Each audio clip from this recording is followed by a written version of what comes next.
దేశ రాజధాని ఢిల్లీలో సోమవారం సాయంత్రం భయానక ఘటన చోటు చేసుకుంది.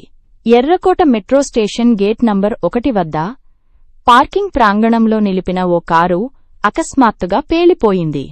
ఈ ప్రమాదం అంత తీవ్రంగా ఉండటంతో చుట్టుపక్కల ప్రాంతం మొత్తం ఒక్కసారిగా కంపించింది. మొదటి సమాచారం ప్రకారం 8 మంది అక్కడికక్కడే మృతి చెందగా 20 మంది తీవ్రంగా గాయపడ్డారు. గాయపడిన వారిని వెంటనే అంబులెన్స్ల సాయంతో సమీపంలోని ఎల్ఎన్జేపీ ఆసుపత్రికి తరలించారు. వైద్యులు తెలిపిన ప్రకారం వారిలో 3 పరిస్థితి అత్యంత విషమంగా ఉంది.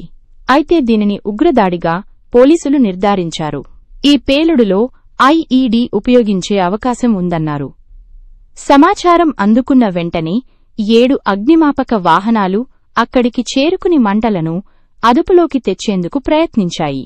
సిబ్బంది గంటల తరబడి శ్రమించి మంటలను ఆర్పారు.